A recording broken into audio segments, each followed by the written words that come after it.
Josh, I'm an investment researcher and a qualified actuary, and this is my review of 0 to 1 by Peter Thiel. Now, I think you can split this book roughly into 4 sections, which I would put as mindset for innovation, building monopoly businesses, creating strong foundations, and execution and growth. So in this video, I plan to go through each of those sections and I'll give you some insights into what Peter talks about. So let's get onto it. So Peter starts the book by talking about innovation, and he talks about his favourite interview question, which is, what important truth do very few people agree with you on? And the crux of his version of innovation is that it's not about just going against the crowd, it's about creating something completely new, hence the title 0 to 1. He then goes into talk about the 1999 dot-com crash and about how everyone lost their nerve and stopped asking these sorts of questions. So a direct quote from the book is, the most contrarian thing of all is not to oppose the crowd, but to think for yourself. He then gets a bit more personal and talks about how success is planned, not random. He quotes Ralph Waldo Emerson here, who states, shallow men believe in luck, believe in circumstances, but strong men believe in cause and effect. So essentially, if you want to be successful, you have to plan for it. You can't just wait for it to happen. And then he goes on to say that the thing you really need to do is look for secrets, so truths that other people have missed. And he said this is the key to innovation. And there's a line I really like in the book, which basically says that the reason a lot of people don't look for secrets is because it's risky. And if you happen to find something that you think is an unknown truth that ends up being wrong, that can be completely crushing, and you can dedicate your whole life to something that's completely false. And that's why a lot of people don't do it, which leads us to the next bit, which he talks about, which is like the strange power of founders and how these founders of innovative companies tend to be a bit odd. This kind of leads into Peter Thiel's idea of like this techno-feudalism, because he says that this hints at the strange way in which the companies that create new technology often resemble feudal monarchies rather than organizations that are supposed to be modern. A unique founder can make authoritative decisions, inspire strong personal loyalty, and plan ahead for decades. Paradoxically, impersonal bureaucracies staffed by trained professionals can last longer than any lifetime, but they usually act with a short time horizon. So the key point here that he talks about is that bureaucracies often last longer, but founders build the future. And that leads us to the choice, singularity or stagnation. Now, you might have heard of the term singularity, an idea from Ray Kurzweil. I'll give you a quote from the book that explains this well. Ray Kurzweil, the best-known singularitarian, starts from Moore's law and traces exponential growth trends in dozens of fields, confidently projecting a future of superhuman artificial intelligence. According to Kurzweil, the singularity is near, it's inevitable, and all we have to do is prepare ourselves to accept it. So I think this is really interesting where this intersects with sustainability, because these are the different types of future that various people are predicting. So you might have the singularity view, which is exponential growth forever. You might have the stagnation view, which is kind of what Peter's talking about here, or in limits to growth, they talk about this kind of exponential growth and collapse. So it's really interesting to think through how these futures might play out. But what Peter's saying here is that he believes that founders are those ones that are going to create that singularity,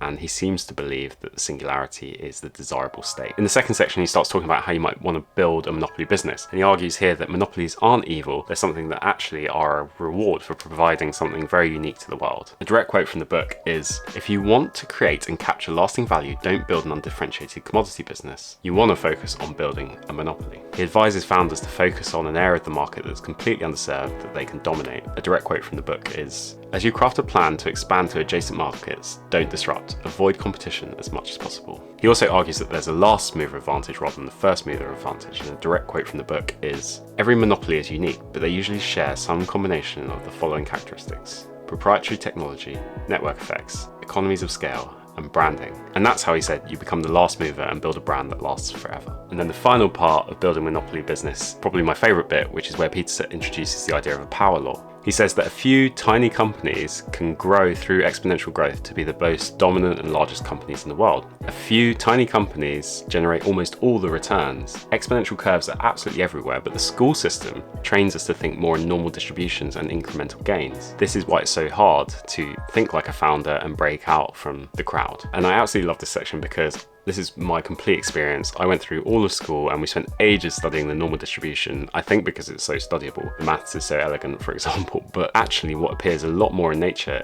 are these exponential functions or exponential curves. And so power laws are really important to understand, and this idea of preferential attachment, particularly in this world of network effects, the ability to connect with almost anyone in the world. Albert Einstein made the same observation when he stated that compound interest was the 8th wonder of the world, the greatest mathematical discovery of all time, or even the most powerful force in the universe. Whichever version you prefer, you can't miss his message. Exponential growth is key. So the next section of the book I'm going to call Strong Foundations, and it's a section where Peter talks about how he believes companies should be started. And he begins with this quote: "Every great company is unique, but there are a few things every business must get right in the beginning.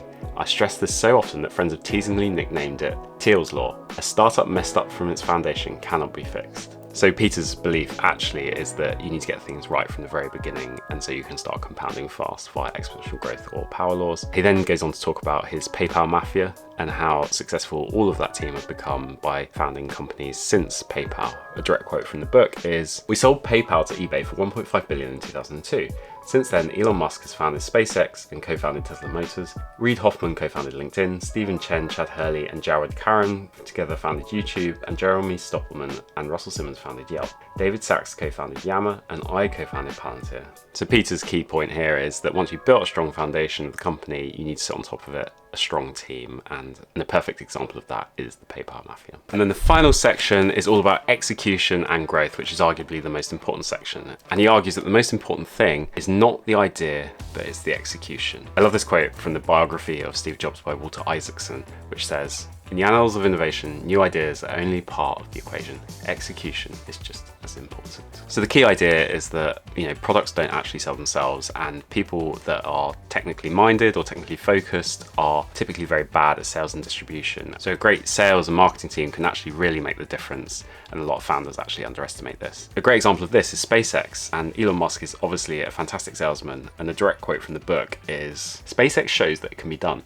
Within just a few years of launching his rocket startup, Elon Musk persuaded NASA to sign billion-dollar contracts to replace the decommissioned space shuttle with newly designed vessel from SpaceX." That's just a brilliant example of where Elon Musk was able to use his sales skills to get contracts and break into a new market. So then Peter goes on to talk about his vision for the future, which is man plus machine. So he thinks that man plus machine is a superior combination. Machines will essentially enhance humans to make them better at their job. And he said he first found out this when he was building some software at PayPal to identify frauds, and he's since applied that bigger scale in founding his company Palantir. And in the book, he talks a bit about how that came about, which I found really interesting. So a direct quote from the book is, "The next year I pitched Alex Karp, an old Stanford classmate, and Steve Cohen, a software engineer, on a new startup idea. We would use the human-computer hybrid approach from PayPal's security system to identify terrorist networks and financial fraud. We already knew the FBI was interested, and in 2004 we founded Palantir, a software company that helps people extract insight from divergent sources of information." Finally, Peter concludes the book with a chapter called Seeing Green, which is actually very relevant to my current role. He said that clean tech failed because there were no secret, no ability to benefit from compound growth or 10x better solutions, and everyone was chasing the same broad goal, and this led to a couple of massive bubbles in the clean tech market. And he thinks that the future of clean tech will be specific companies targeting very specific problems that have the opportunity to scale. He said the key problem here was that everyone was thinking the same way and there were no differentiated insights. So the future will be built by people that view things differently, that take things from 0 to 1. So there we have it. That was my review of 0 to 1 by Peter Thiel. I think it's a fantastic book. Gets you thinking very differently, also gives you an insight into the mind of a very successful entrepreneur. I very much resonate with not being on top of sales and marketing in the execution phase and valuing ideas over execution. I've come full circle on that now since reading this book, and I also resonate with the ideas around the school system and the modern education system pushing the idea of normal distributions, being incrementally better than your peers, and not observing things like power laws and thinking for yourself. So I hope you enjoyed this video. If you want to hear more from me, don't forget to check out this one here. Thanks.